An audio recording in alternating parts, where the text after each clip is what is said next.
ओहो, देखो तो जमाना कितना बदल गया है। अभी के समय राज्य चलाना कितना मुश्किल हो गया है। अगर ऐसा चलता रहा तो राज्य का सर्वनाश निश्चित है। मंत्री, बताओ तो राज्य का क्या हालचाल है। क्या बताऊं महाराज, राज्य में अशिक्षित अशांति व्याप्त है। बारिश की कमी होने से अकाल की स्थिति है। लोग मेहनत छोड़कर चोरी करने लगे हैं। ठीक है मंत्री, आप कुछ दिन राजपाट संभालिए, तब तक मैं जाकर देखता हूँ राज्य की क्या स्थिति है।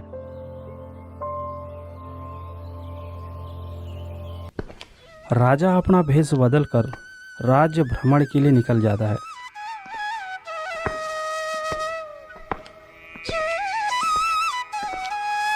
और घूमते घूमते एक गांव पहुंच जाता है।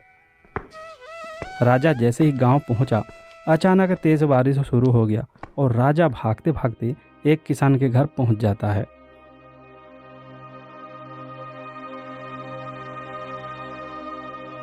कोई है? दरवाजा खोलिए, मैं बहुत दूर से चल कर आया हूँ। बाहर बारिश बहुत तेज है, कृपया मुझे अंदर आने दीजिए। दरवाजा खोलिए। गरीब मोहन दरवाजा खोलता है। उसने देखा बाहर बारिश हो रहा है और दरवाजे पर एक व्यक्ति खड़ा है। मोहन उसे अंदर आने को कहता है। आप तो यहाँ के नहीं लगते। कौन हो और कहाँ से आए हो? मैं एक व्यापारी हूँ, मेरा नाम नटवर लाल है। मैं भटक कर यहाँ पहुँच गया और देखिए तो आते ही इतनी तेज बारिश भी शुरू हो गई है। आपका बहुत बहुत शुक्रिया, आपने मुझे अंदर आने दिया। भाई, मुझ पर और एक एहसान कर दीजिएगा, मुझे बहुत भूख लग रहा है, कुछ खाने को है तो दीजिए। ठीक है भाई साहब, आप बैठिए, हम आपके लिए खाने का इंतजाम करते हैं। इतना कहकर मोहन और मालती रसोई की ओर जाते हैं। मोहन और उसकी बीवी बहुत गरीब हैं, उनके पास खुद खाने के लिए कुछ भी नहीं। राजा की बात सुनकर दोनों ही घबरा गए।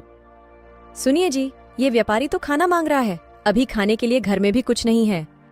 तुम्हारी बात सही है मालती, पर ये हमारा अतिथि है, हमें कैसे भी करके खाने का व्यवस्था करना होगा। मोहन खाने की व्यवस्था कैसे करें, इसको लेकर परेशान था। तभी उसको एक युक्ति सूझी।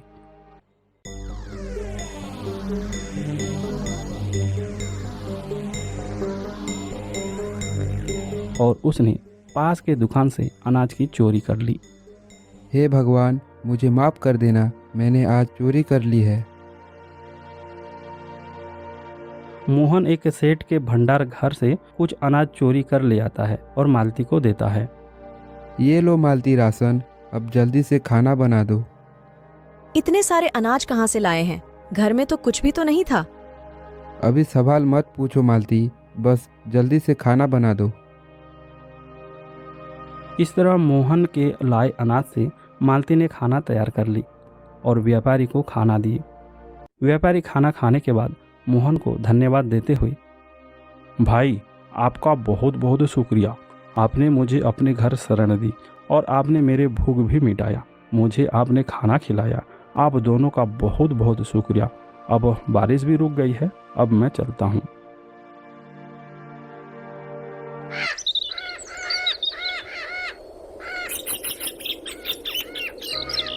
वहीं अगले दिन सेठ को उसकी अनाज के भंडार से कुछ अनाज कम मिला और अनाज के दाने बिखरे पड़े थे। इससे सेठ परेशान हो गया कि उसका अनाज कैसे कम हो गया। अरे नहीं, लगता है किसी ने चोरी कर लिया है। कल रात को ही तो मैंने देख कर गया था। लगता है किसी ने चोरी कर ली है। अरे रामू, तुमने किसी को देखा था क्या? नहीं सेठ जी, मैंने तो किसी को नहीं देखा। अरे रामू, देखो तो चावल कितने बिखरे पड़े हैं। लगता है किसी ने चोरी करते वक्त यह अनाज गिरे होंगे।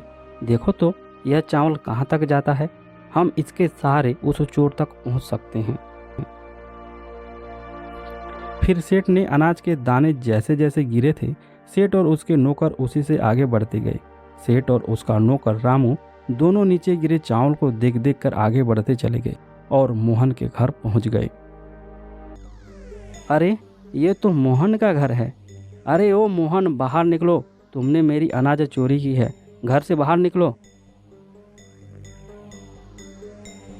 क्या हुआ सेठ जी, आप इस तरह क्यों चिल्ला रहे हो? चोरी? ऊपर से सीना चोरी करते हो? कल रात तुम्ही ने मेरे गोदाम से अनाज की चोरी की है। देखो तो यह चावल के दाने कैसे बिखरे पड़े हैं। हाँ सेठ जी, मैंने ही कल रात आपकी अनाज की चोरी किया, लेकिन चोरी के इरादे से नहीं, बल्कि मेरा मजबूरी था। चाहे जो भी हो मोहन, तुमने मेरा अनाज चोरी किया है, इसका सज़ा तुम्हें ज़रूर मिलेगा। मैं आज ही राजा के पास जाकर इसकी शिकायत करूंगा। सेठ राजा के पास जाकर मोहन का शिकायत कर देता है और सारी आप बीती चोरी की घटना राजा को बता देता है। राजा ने सेठ की बातें सुनकर तुरंत सैनिकों को आदेश देता है और मोहन को सभा में हाजिर करने को कहता है।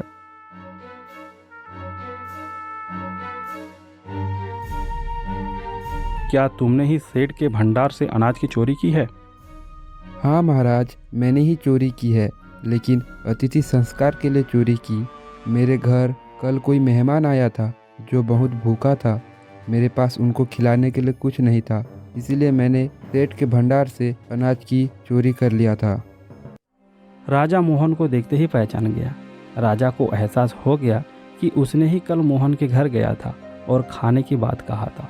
इसी के चलते मोहन ने खाना खिलाने के लिए सेठ के गोदाम से अनाज की चोरी किया है। सुनो मोहन, अतिथि के रूप में मैं स्वयं तुम्हारे घर आया था। मैंने ही भेष बदलकर तुम्हारे घर गया था। तुम्हारा अतिथि व्यवहार मुझे बहुत पसंद आया। अच्छा सेठ जी, अब आप बताओ, क्या आपने मोहन को चोरी करते हुए देखा था? मैंने मोहन को चोरी करते तो नहीं देखा महाराज, लेकिन चावल के दाने जैसे जैसे गिरे थे वह सीधा मोहन के घर पर पहुंच रहा है। यानी कि इससे साफ हो जाता है कि मोहन ने ही कल रात मेरे भंडार से चोरी की है। देखिए, इस चोरी के लिए मैं पहले जिम्मेदार हूँ और फिर दूसरा तुम हो सेठ, क्योंकि तुमने अपने पड़ोसी को अनाज की चोरी पकड़ा मगर कभी उसके भूखे परिवार को नहीं देखा। तुम अपने पड़ोसी होने का धर्म नहीं निभा पाए। इतना कहने के बाद राजा ने दुकानदार को नुकसान की भरपाई देकर सभा से जाने के लिए कह दिया और किसान की अतिथि निष्ठा भाव को देखकर मोहन को राजा ने 1000 सोने के सिक्के इनाम के रूप में दिया। इस तरह मोहन और मालती की जिंदगी खुशियों से भर गई।